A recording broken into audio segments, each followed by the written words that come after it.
Good day, guys. Welcome back to the channel.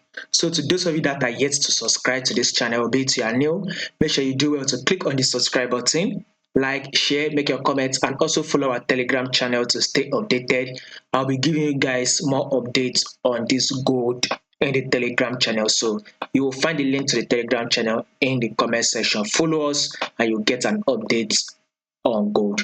Now let's take a look at what we will be expecting this coming week, which is now first week of October for gold. But before that, if you watched the analysis we did last week, I told you all that gold will actually give us a bullish move, right?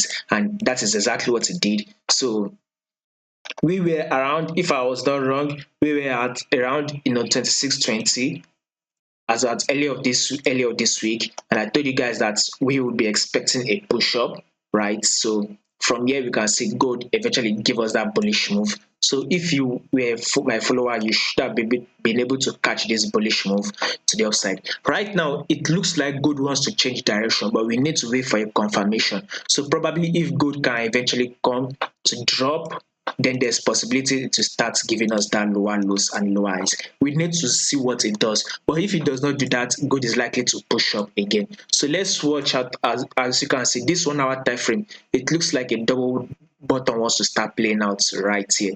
So if in case markets push up and break this double bottom neckline, then definitely we would see it come to this resistance level. So there's possibility that we will come to tap this resistance level and break above it.